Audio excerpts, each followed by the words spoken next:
Yes, all right, here's the intro.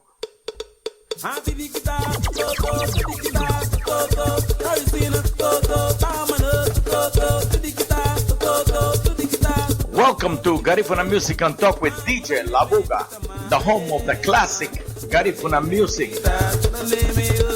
This is a weekly radio show online through www.lmbroots.com in the Bronx, New York, and www.radiocentroamerica.com in Los Angeles.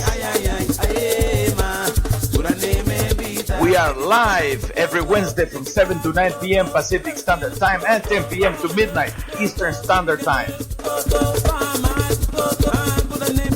We bring to you special guests from throughout the diaspora, from musicians, authors, artists, to scholars and newsmakers. So tune in every week for another community acclaimed show. Find us on Facebook as Garifuna Music and Talk with DJ Labuga, GAHFU Norales on Twitter, and Garifuna Heritage Foundation on Google Circles and Instagram. Follow me on Facebook as Ronnie Figueroa. Welcome to Garifuna Music and Talk with DJ Labuga. All right, ladies and gentlemen, lots of things are going on in the community. But one of them is the upcoming Garifuna Indigenous International Film Festival. That is coming up the weekend of Labor Day right here in Los Angeles. So in the month of May, we have a great event coming up, hosted by Miss Rita and her husband, Dr. Sidorov, in Los Angeles. As a matter of fact, it's in the beautiful city of Venice, California. So don't forget, coming up in the month of May, starting the 26th, the 27th, the 28th, and the 29th. I think it's 4 days of wonderful films. Of course, is the Garifuna Indigenous International Film Festival. Here's the introduction for this wonderful film festival. And we want to thank Dr. Sidorov and his wife, Miss Rita Sidorov, for sponsoring this interview tonight. Here we go. I want you to pay close attention to the information on this wonderful film festival. You are cordially invited to attend the 5th annual Garifuna International Indigenous Film Festival, May 26th through the 30th, 2016. Garifuna International Indigenous Film Festival. Location, 1416 Electric Avenue, Venice, California, at the Electric Lodge. Join us in celebrating indigenous cultures at the 5th annual Garifuna International Film Festival. For more information, visit www.garifunafilmfestival.com. Honor, respect indigenous cultures. Join us celebrating indigenous cultures. Yes, all right, there's the information, ladies and gentlemen. There is a website. So go to the website, Garifuna International Film Festival.org. All right, so tonight we want to welcome the great Milt Palacio. It's a long-awaited interview. It's one of the interviews that I've been waiting for a long time to bring one of our own, one of the foremost players in basketball, not only in Central America, but I would say in the Garifuna community right here in the United States. So we want to welcome Milt Palacio tonight. How are you, Milt? Good. How's everything? Everything is great, man. I want to thank you, first of all, for the opportunity that you have given us to bring you to the forefront of our community. This is a radio show that is broadcasted every week on Wednesday, but tonight we're making a special space for this interview. It's on a Friday, and it's, of course, opening the Friday of Easter week. And so we want to welcome you and thank you for being here with us tonight. Oh, man, I'm honored, man. It's a blessing to be here, and I appreciate you guys and want to thank you so much. Thank you so much. Ladies and gentlemen, you're listening to Garifuna Music and Talk with DJ Labuga, and tonight we have a very special guest. So we're going to get right into it. So you were born in Los Angeles, Milt. Tell us a little bit about growing up in one of the second largest cities with more Belizeans outside of Belize. So we're talking about New York, Los Angeles, two biggest cities with the biggest Belizean population. So, yeah, well, it was good. I think the biggest thing was my parents. They never let me forget where I came from. Never let me forget my culture. Especially in the Griffin community. I did a lot of things. I did a lot of wanaka dancing, punta, everything. I was in little groups. I was in groups when I was a kid, singing and performing. Garifuna dances, and my dad was one of the chief for the committee for Garifuna Settlement Day. So we had a lot of interaction with Garifuna people, and all my cousins were there, all my family was there. So it kind of never felt like I was just in LA in a big city, just out there with my family and without the influence. And I can always remember I had friends growing up, and they always wanted to come over when my mom was making fried jack. So it was all. I still have friends. I have friends to this day. They always say, man, damn, I miss mom's fried jack. So it was good growing up, and I never had any problems with it. I mean, as a kid, I was a little embarrassed because of the way my parents, the accent that they had and the way they talked, and when people came over, they didn't know. I mean, people thought we were Jamaicans on our block. Oh wow! So it was a little different. They thought we were Jamaican, but we ran with it. They were like, hey, don't mess with them, man. They got a lot of, I have 5 brothers, 3 sisters, so they were like, they got a lot of, they got a lot of brothers over there. Don't mess with those Jamaicans on the corner. So it was kind of fun, but yeah. So we ran with it, but we always knew that we were Belizean, we were Garifuna, and we were proud of that. I mean, we were proud of that in the sense of it's crazy how today in these days age everybody's waving Belize flags, everybody's proud of Belize. But when I was in high school, it's crazy because I met a couple people that I went to high school with, and they're like, yeah, I'm Belizean. I'm like, well, you never said that when we were in school. You never, when did you become Belizean? So it was good. It was good, and everybody knew me as a little different, but I mean, I embraced it and I loved it. Yes. Well, let me tell you one thing about your parents, especially about Mr. Clifford Palacio, that he has been one of the pillars of the community. He has been someone who has given so much. Even today, I mean, I just got an email from your dad 2 days ago where he was asking me about an interview that I did with Emilio Sasamu Thomas. He loved the message because he was able to listen to the interview. So he was like asking me about his email. He wanted to get in touch with him.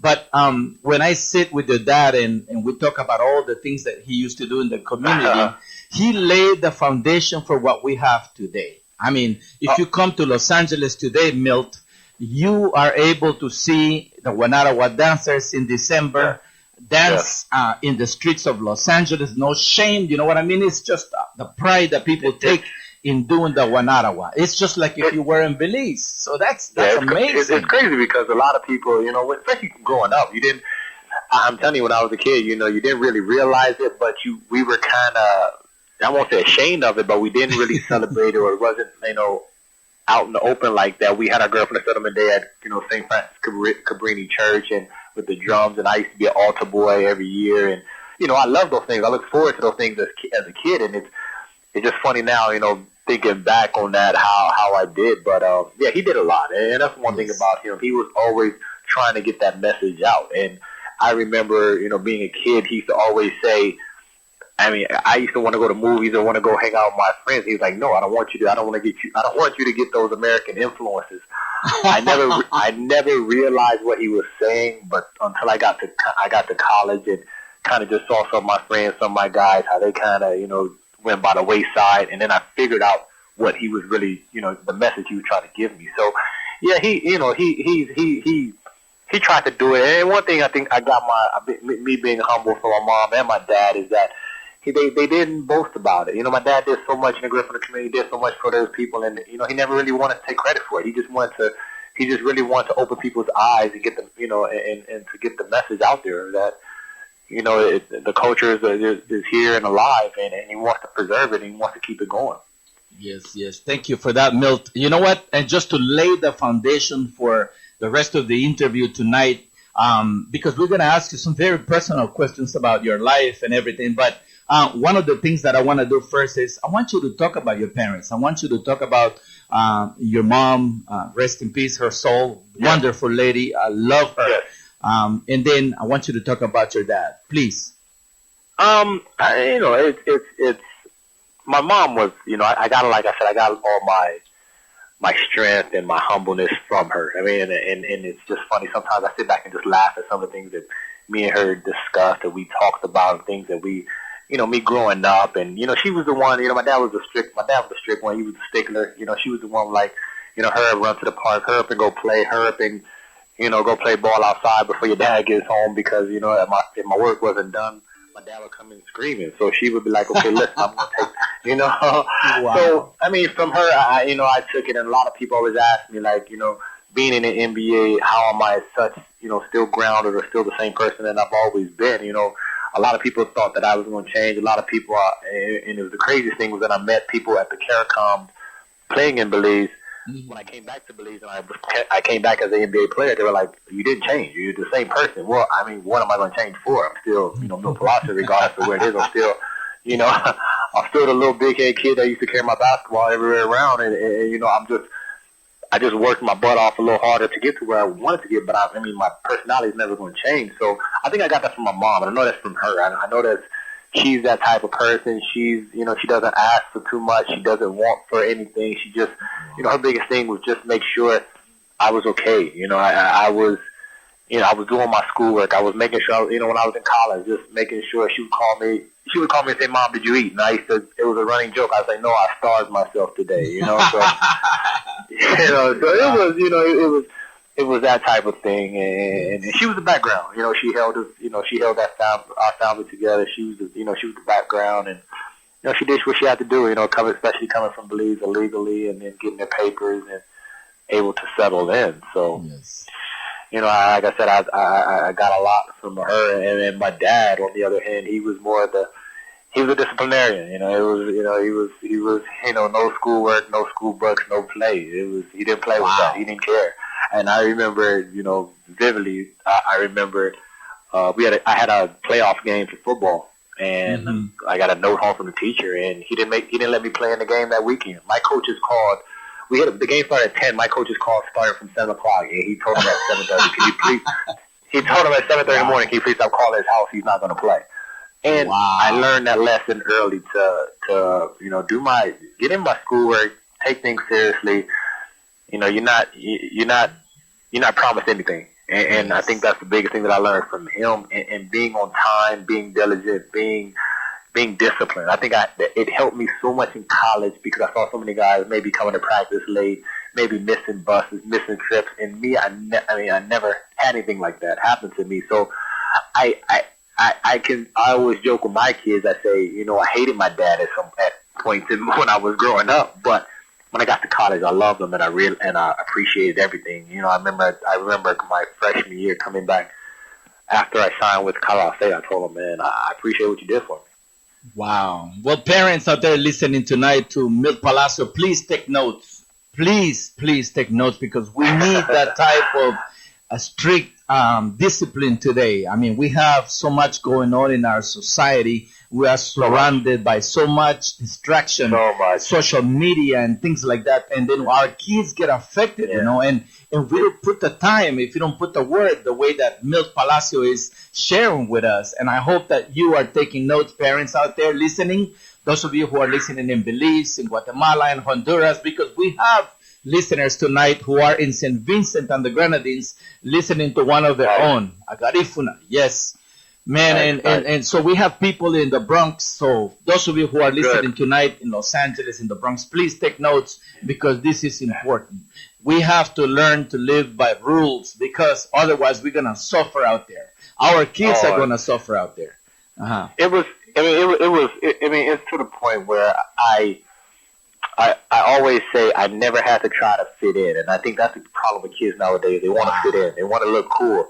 And me, I always tell kids, I say, what being cool is not hanging on the streets and, hanging with your pants down or, whatever you selling, whatever you trying to look cool for people.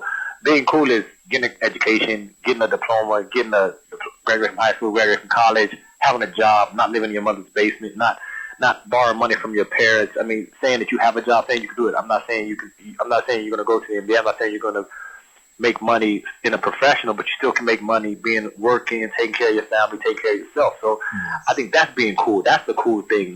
Not okay, yeah, I'm a bad boy or yeah, I smoke, I drink, yeah, I'm cool. No, you're not, because at the end of the day, I always tell kids, and they always laugh at me, I always tell kids, they don't make two-man caskets. You're gonna die by yourself. So you're sitting there trying to be cool with somebody else who basically, he's not going to die with you. That person is not going. I mean, that person. Regardless. I mean, I'm sorry to say it's a fact, but be yourself. Be who you are. Be proud of that. Hold your head up high and say, what you accomplished. Don't be ashamed because you went to school. I mean, a lot of kids don't understand. I wasn't a nerd, but I wasn't a partier when I was in college. I didn't party that much. I have to say, I lived in the gym, and my teammates and my roommates, they can vouch for that. They'll say, Milt, really, very first time I got drunk was my senior year in high school. Senior year in college. So yes, I can't say that I did the things that other kids did, but I didn't care. I mean, I don't care. People were drinking, people were smoking, people were doing what they had to do, and I don't knock it. I can't say I did, but I just didn't. That's not something that I wanted for myself. So exactly. I had my eyes on the prize. So and like I said, it was the foundation that my parents gave to me. So thank you so much. Coming from you, Milt, it really touches a nerve, and it is really wonderful because, and we're gonna talk about this a little bit later in the interview, okay. How you influence our young lives in who are in your team, who are part of your the kids that you touch their lives through sports and everything. So we're gonna get into that a little bit later. What was it like growing up in a numerous family? You mentioned before that there's a lot of brothers and sisters in your family. What was it like growing up? The biggest thing was the biggest thing, you always have love from your brothers and sisters. We were a close knit bunch. Like I said, everybody thought we were Jamaicans on the block. So we were tight. We had each other's back. So it was, the house was always busy. And one thing my parents, they were, even though we had 5 brothers and sisters, a lot of families that came from Belize that came to LA that didn't have anywhere to stay, they stayed with us. And I can recall, I remember as a kid, Andy Palacio, every time he came to LA, he stayed at my house. And he stayed at my house, and it's funny because as a kid, I used to call him Smiley because he smiled so much. I used to say, is that all you do is smile? And he used to just keep smiling. So, and my brothers were musicians, so they always be in the back and playing guitar, playing piano, playing music stuff. I didn't know how big he was or how big whatever, but he was my cousin. It was just, he's Andy, Hey, it's like, Andy, it's time to eat, whatever. So it's just, and we always had a big family. So it's like, I was with my brothers and sisters, but I always was with family members that popped in and out the house. And my mom and dad, they had a open door policy. Sometimes we didn't like it because, me and my sister, we had to sleep, in the double bed together, but it was family, so we didn't argue about it. But it was always good, growing up. My brothers, they helped me. My brothers, they helped mold me. They helped, make the man who I am today. They, one of my brothers, Greg Palacio, the artist, he's he was one of the reasons why I wore number 5. He was a very good soccer player. Well, all my brothers were very, very good, but Greg was like, he's one of the playmakers. So he wore 5, and I carried on and wore it, and it's crazy. My oldest son, he's wearing number 5 now. So my brother, like I said, if it wasn't for family, it wouldn't be me. Wow. So how many children do you have, Milt? I have 4. 4 children. Okay. Yeah, and 3 boys ages, and a girl. What is the range of their ages? 17, 14, 13, and 5. Beautiful. And the little one, she's 5. Yeah. Wow. Excellent. Ladies and gentlemen, this is Garifuna Music on Top with DJ Labuga. Tonight we have the great Milt Palacio, retired NBA player who also played in Europe. So we're going to get into that a little bit more later. So you, let's see. I want to ask the next question, but I don't want to be too repetitive because we covered so much during your introduction. So, no problem. How old were you when you became interested in basketball? I want to say I was about 6 or 7. Wow.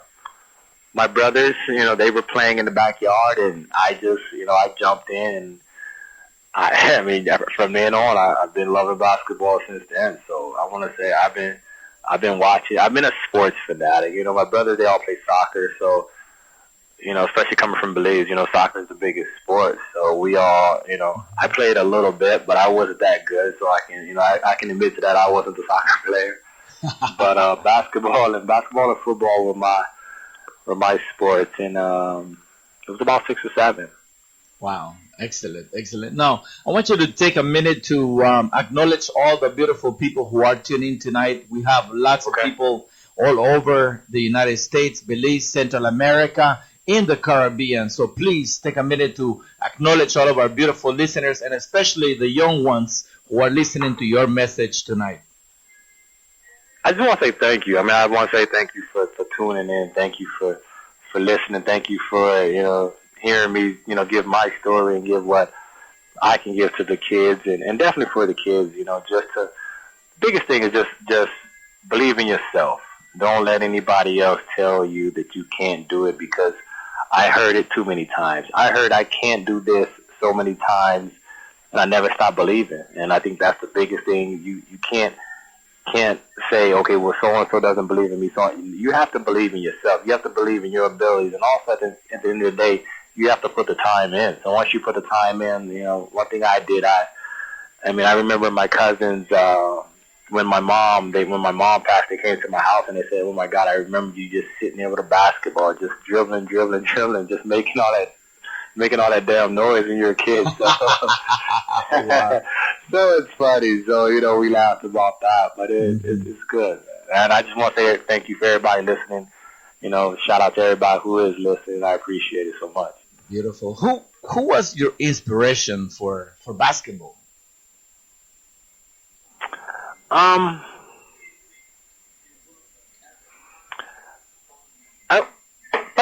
want to say my brothers were. My brothers Greg, my brothers Emil, and my brother Renee. But me as a professional athlete that I kind of looked up to was, I want to say, Magic Johnson. I mean, I think he was, being an LA kid, he was with the Lakers at the Showtime, and I have an uncle. It was my uncle tells the story because every time he came in the house, I would say, Magic did this, Magic did that, Magic did that. And to this day, my uncle calls me Magic. My name is Magic to him, and he doesn't even. I don't even know if he knows my name is Milt, but it's Magic. So it's funny because I always, I loved watching him play the way he played the point guard position, how hard he played, with 5 championships, and meeting him when I got a little older and got to the NBA to meet him and just to tell him, just express how much I, admired his game was, I think that was like the highlight of my career, one of the highlights of my career. Wow, excellent. Can you now talk about your journey into the NBA? I mean, this is a big step in your life. Please let us know. The journey, I would say, coming from, Los Angeles to high school, and, high school in Sarah, and then going to playing 1 year in junior college in Texas, and then playing 3 years in Colorado State. I mean, it was a huge journey. I think, I can honestly say my senior year at Colorado State, I didn't think that I was an NBA player. I didn't think that I was a pro. I thought I was a pro that can go play professionally over in Europe, but to be an NBA player, I never thought that. I kept working. I kept playing my tail off, and I got an agent. And one day, he said, "If you ever try out for the Clippers summer league team," and I played with the Clippers, and then I wasn't playing as much. So he took, and they were playing the 2 guard, which I'm a point guard. So he took me off that team, put me on Vancouver's summer league team, and I flourished. I mean, somebody got hurt. I think I was the right place at the right time, to be totally honest with you. Somebody got hurt, and then I played my first game against the Boston Celtics, Paul Pierce's second year in the NBA. Wow. And I played great. I think that game, Boston, they trapped and pressed the whole game. I think I had like 1 turnover, 10 points, like 5 assists, which is crazy because I grew up with Paul Pierce. So we talked, and, we talked that day, and he was like, listen, you can make this team. And from then on, it just, sky was the limit, and I took that and I ran with it, and I built off of it, and I just kept the confidence and kept going that, I could do it. Wow. For those young, talented artists that are, looking up to the NBA and everything, what is one advice you want to give them to look out for? My biggest advice to them is, you have to be realistic with yourself.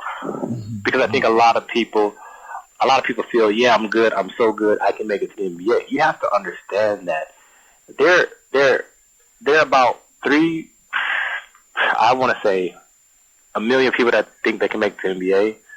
And the draft is only 60 picks maybe, 62 picks maybe. Wow. And out of 1 million players, and you have to be realistic with yourself. If you're having a great year in college, if you're playing great, if you're on the radar, it's good. I mean, my senior year at Colorado, I was at 19 points and 6 assists, and I still didn't think that I was ready for the NBA. I mean, I was going against guys. I was going against Sean Marion, Andre Miller, those guys in my league, and I still felt like I wasn't even ready for the NBA. And I mean, and I hear guys I hear guys averaging 8 points, and like, oh, I'm going to the NBA next year, and I'm like, are you serious? Like, you have to be serious, honest with yourself, but you have to continue to keep working and continue to keep getting better. My motto is, I always tell guys, my motto is, what you do in the summer will show in the winter. Wow. And you have to put the work in. You have to keep working. You have to put your nose to the ground. You have to just stay humble. My biggest thing is stay humble, because then you'll get disappointed and then it'll be bad. See, I wasn't disappointed because I never thought I could make the NBA. So for me, it was a kind of shock to everything. I was so grateful for it. It wasn't like when I got cut by second year, but then I got picked up again. I wasn't like, oh my God, I'm so hurt. No, I was like, okay, now I gotta pick up, get back in the gym, see what I can do next, see what I can do, how can I improve? That's what I thought. A lot of people are too much thinking, oh, well, yeah, they cut me, they don't know what they're doing, I'm good. Well, they cut you for a reason. So I think the biggest thing, you gotta be honest with yourself how good you are. You gotta be honest with yourself of how much you need to improve or how much you can get better. And a lot of people don't look at that. They just feel like, oh, I'm good in this league, or I'm good here, I can make it. Well, if you look at the NBA of the draft, there's about 6 or 7 European guys we've never heard of that get drafted. Yes. Wow. We've never even heard, we can't even pronounce their names and they're getting drafted. So, I mean, you have to understand, this game now is global, it's bigger, it's crazier. Yeah. So, I mean, I was coming in the league with guys like Gary Payton, Allen Iverson, John Stockton, Jason Kidd, Diamond Stoudemire. Those guys would run circles around me. Like, I didn't think that I was good enough. Wow. So it's just, I just think that guys, my biggest message is be honest with yourself, but sky's the limit. Don't let nobody tell you can't do it, but you have to put the work in. Nothing comes overnight. Man, great respect to you, Milt Palacio. This is really a reality wake-up call, for everybody. I mean, everybody dreams about making it into the NBA. It's not easy, but thank you, man, for sharing. That's deep, deep, deep, you know what I mean? Because, man, it's just so many of our youth out there, they have so much dreams. But like you said, don't give up. Do what you got to do if you really, Mm-hmm. You never know, because I could have given up when I was hearing I was going to get drafted in the second round, and I did get drafted, but I think after the day after the draft, I just got right back in the gym and kept shooting, kept working, kept going hard, kept going harder, and it just, I mean, sometimes you got to say, okay, I'm not going to get denied. I mean, a lot of people are going to say no. A lot of people are going to close their doors and say, he's this, he can't do this, he can't. I heard more I can't do than I can do. So, and I tried to turn all those I can't do to, oh, well, maybe he can. So, it's tough. And then it takes a little bit of luck. It takes a little bit of, right place at the right time. But the biggest thing you gotta keep going, man. You gotta keep going and you gotta produce. You know, that's the biggest thing that I did, and I got seen, you know, playing with the Belize-American team. I got seen, you know, over in Venezuela, and when we won gold in Belize. Yes, yes, no, definitely. Now, if we happen to find a young kid from Belize here in Los Angeles playing good basketball and everything, and you know he is NBA material, would you be able to like put in the work for him? Oh, definitely. Oh, I mean, I tell a lot. I tell a lot of these guys, man. I tell a lot of these guys in LA that that I still keep in contact with and talk to, especially with the talent wise. I always tell guys, you know what, I will help you any way that I can, but for me, you can't have a character flaw. Like you can't be one of those guys that are, it's about me. You can't be selfish, because people that I know and people that knows me, they know what type of person I am. So I don't want to bring them a person that's gonna be, oh, I know everything. I'm this. I'm that. Well, they're not. They're not gonna deal with you. Because I know a lot of people.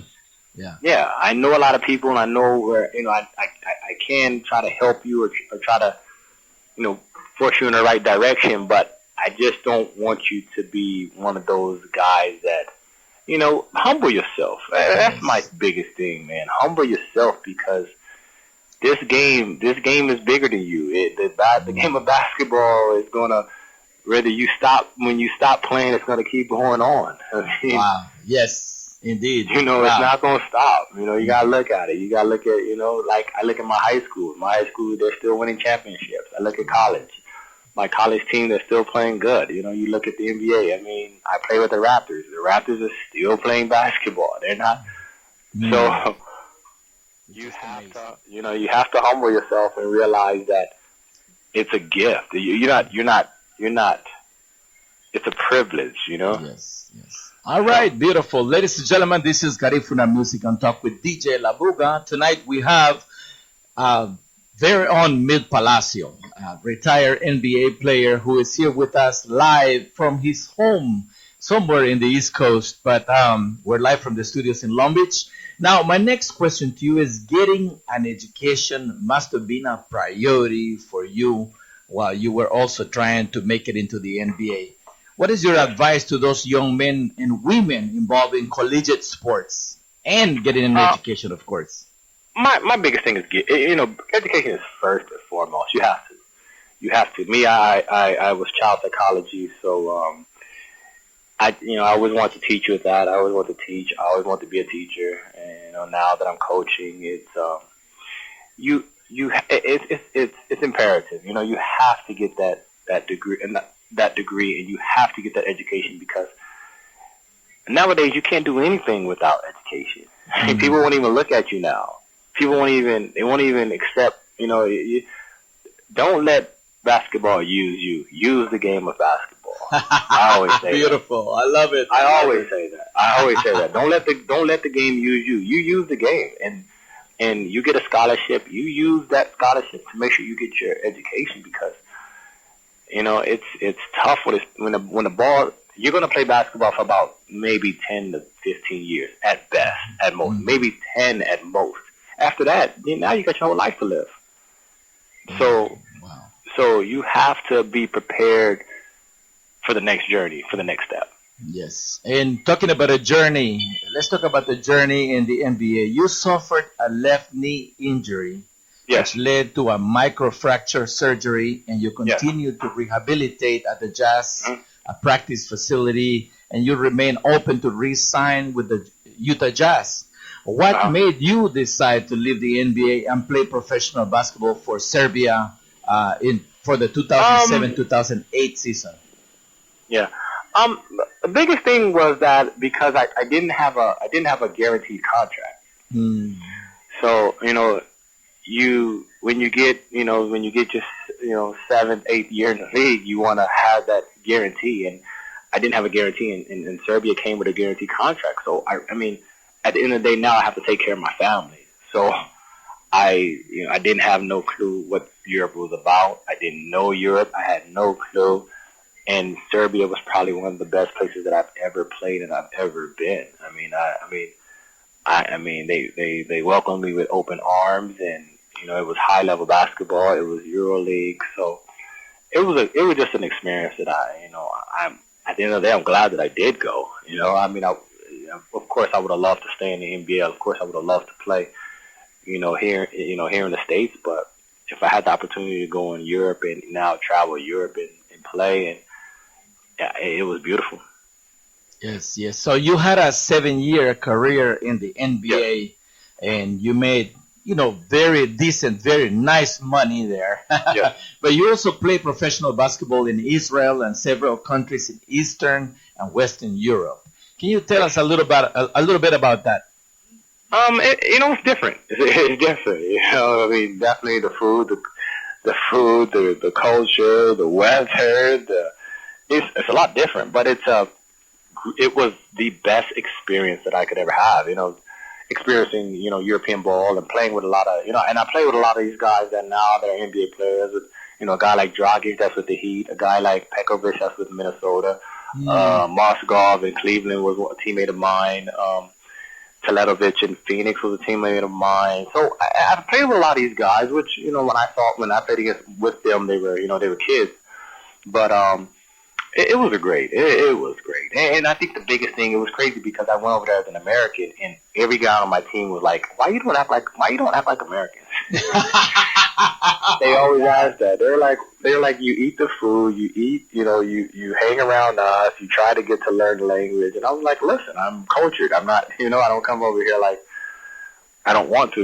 They were like, a lot of guys come here, they just want to eat McDonald's the whole time. They don't want to, try new things. But, wow. I was raised on, fried jack and fried fish. And, I can't, Nice. Very nice. Yeah.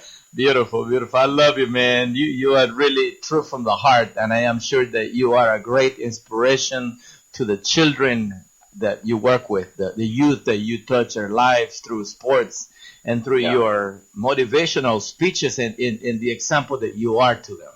Okay? Yeah. Yes. In your first international tournament, you led Belize to a gold medal in 1998, and that's at the CARICOM Basketball Championship.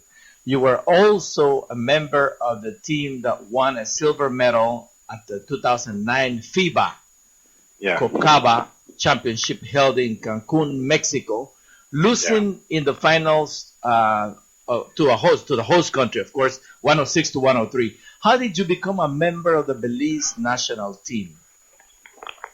That's an interesting story because I just remember I went to Belize. I went down for a family reunion, and I was I think a freshman or no, sophomore in college, or sophomore or junior, sophomore I think. This is prior to NBA, right? Yes, but this is prior to CARICOM. Oh, okay. So I went down, and my cousin Fred Garcia came to me and was like, "Hey, we're gonna go play at the Civic. Do you want to play?" And I was in Belize City at the time, so I said, "Okay, whatever." I brought my shoes, whatever, I'll play. So I started playing with those guys and playing, and I was just playing well or whatnot. So one guy came up to me and was like, "Hey, are you from Belize? Are you?" And I was like, "Yeah, my parents are from Belize." And he was like, "Okay, well, how about playing for the national team? But you have to get a passport and things like that." And I said, "Well, I don't know what it is, but I'll play. I mean, I want to represent my country, of course." Wow.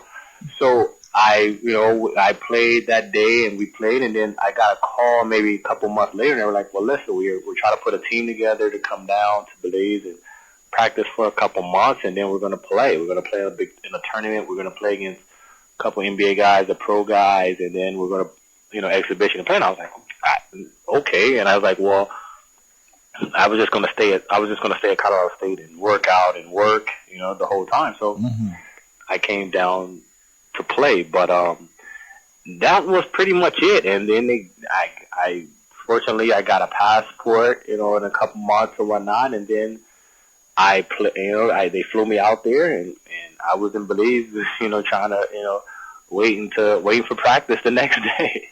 Wow, that's Yeah. amazing. So you were able to get a Belize passport and Yes. and the works, right? They made you a double citizen, right? Yes, quickly. Quickly. I think my dad flew down with me, and Wow. we did all the paperwork things, and we went to Belmopan, and then we got everything situated. And that year I played, that summer, I didn't know how big it was going to be. I thought it was going to be a small little tournament thing, and it turned out to be huge. I mean, it turned Very out to be, competitive. It was, with Jamaica, Barbados, Wow. Bahamas, Puerto Rico. that was Puerto Rico was in Venezuela. Okay. That wasn't in Belize. Okay. That wasn't in Belize. And then Okay. only in Belize it was those 5 teams, and it was. I mean, we put on a show, and it was packed. I mean, I don't think the Civic has ever been as packed like that. Wow. How packed the Civic was, and it's crazy because I remember as a kid, I used to read the Mandala newspaper, and and watching guys play and watching guys in the Belize League, and I always tell my dad, "Oh man, I'm gonna play in that league one day. I'm gonna play for that team one day." And my dad was like, "Yeah, no problem." Wow. He was like, "Okay, good." I always wanted to play. I always wanted to play in the Belize League, but I mean, I guess I made it a little higher. But I always wanted to play. But it was just good to play for. It was just good to put that Belize, put the jersey on and represent Belize. To have that. To have the whole country on your side behind you to play. I mean, it got loud in there. It really got loud. Wow. So how was the skill level of the players in Team Belize then? When CARICOM or when Belize hosted the championship. The skill level was great, man. I think we had a lot of guys we had all college guys. I mean, myself, Alex Carcamo, Olin Simplis, my vet didn't go. We had Garcia. We had the legend. Kirk Shaba Smith. We had Too Tall. We had Fred. Wow. We had Superman. We had Keith.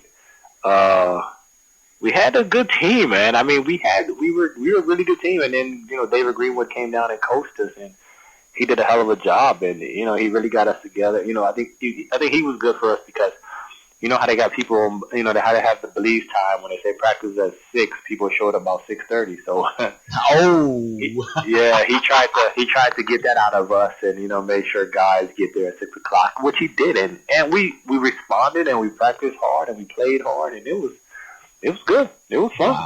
Wow. So what about Venezuela? Since you brought it up, what about Venezuela? Venezuela was big because when we beat Puerto Rico, I think that was like the first time ever beating tough team. Wow, a tough team like that. Yeah, and I just remember when we first played the first night against Venezuela, the whole gym was against us. What? And we had the host team down by 8 points the whole game, and they couldn't believe it. Like the fans were struck. They were starstruck. They were like, "What's going on?" And then a couple of nights later, we're playing Puerto Rico, and we have the whole gym cheering for us. Oh wow! And that was the craziest thing that we had the biggest cheering section, and the fans were coming in cheering for us. And we had Puerto Rico on the ropes, and we beat them. That was huge. I mean, I think Keith Acosta hit a big shot, and Keith is. He was so big for us, and I just miss playing with those guys, man. It was just fun. I mean, Keith was one of the first players that I met when I first got down to Belize when they were telling me about the passport. He was one of the first players that I played against. So, wow, amazing. So you did all these wonderful things in the NBA, in Europe for the team in Belize. Now in 2013, you joined your old coach Don Verlins and staff of the University of Idaho as a director of player development. Can you share with us some of your responsibilities? My biggest responsibility was to just kind of teach the point guards the game, and kind of relate to those guys that coming from a professional level that I came from, and what work ethic is, and trying to help them understand the game of basketball. And I think that it's crazy how many relationships that I have with guys that you don't understand. Like when I was in college, you never understood what kids are going through, what problems they have at home. Wow. No dad, single moms, no money, and they want it so bad. And I was there to try to help these kids be professional first and foremost, to listen, not to listen because they did listen, but just give them a bigger view than, oh, well, I need to make the NBA. And a lot of those kids I said, listen, I'm not trying to crush your dream or anything, but I'm just trying to let you know that it's, coming from Idaho, it's hard. You know, it's tough to go to the NBA from Idaho. Because if you do the background check, if you do the research, there's nobody, there's about 2 players that's ever been from Idaho. You know, so it's hard, but can you do it? Of course you can. But you have to stay grounded, stay focused, practice hard every day. And that's the biggest thing I think I just challenge those guys to practice hard every day. And a lot of people don't like to. They like to go through the motions. And that's one thing that I can say that my coaches, my college coaches can vouch for me, is that I practice hard every single day. Even when I was on the CARICOM, the Belize national team, a lot of guys used to look at me as like, God, dog, he practices hard. Like, you never think he would practice so hard. You know, and I did that because I know it to carry over to the game. So I always, just tried to help these kids out. And that's something that I did with, trying to help a lot of them out. And I became a father figure. And I left from there last year, and I still have, 4 or 5 guys text me every other day. Hey, Coach P, how's everything? This is what I'm doing.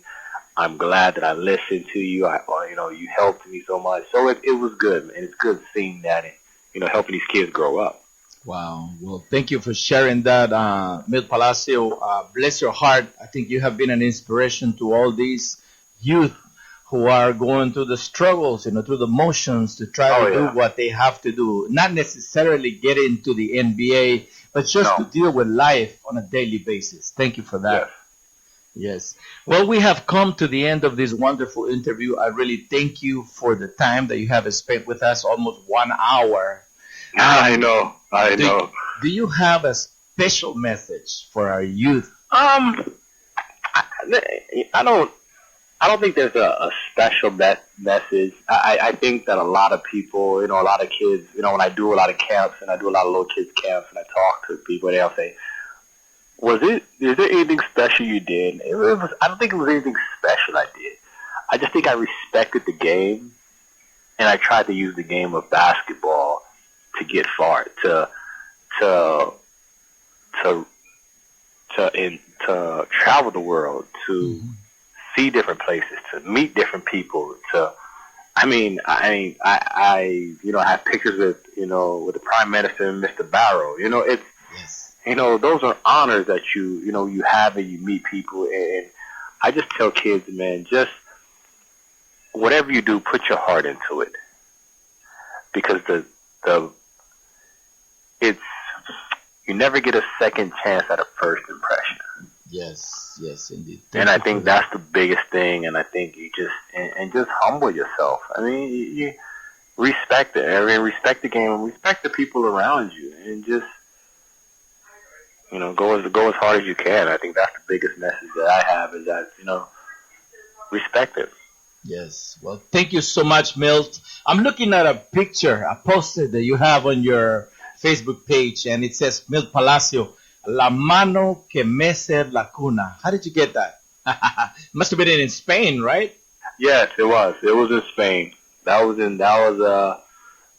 a picture in Spain that somebody took of me. So what is that literally translated to? You know what? I don't even know. I like the picture. I really don't know. I'll tell you what it is. Yeah. It is because that's what you are. That's probably what they saw in you. You know, you are the hand that rocks the cradle. Wow. Wow, that's deep. Yeah, that's deep.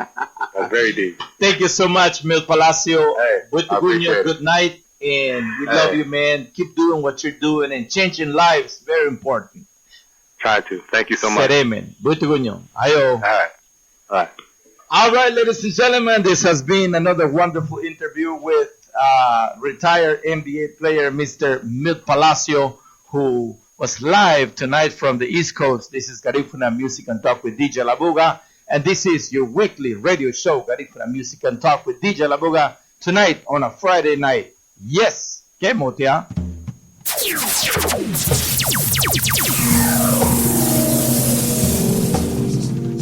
You are cordially invited to attend the 5th annual Garifuna International Indigenous Film Festival,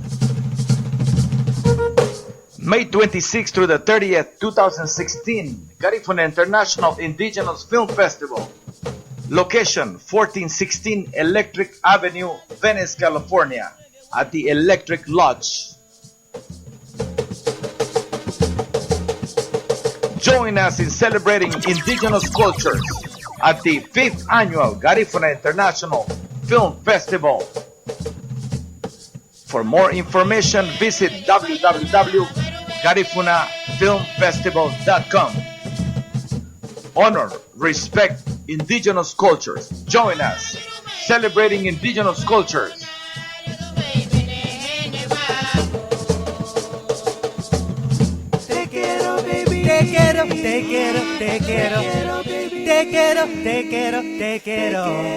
Te quiero, mi amor. Una vez más está escuchando LMB Radio con DJ Labuga. Soy yo, Little June, a.k.a. Labuga. ¡Chao! El ritmo punta sabor. ¿Entendés? Bueno, dale.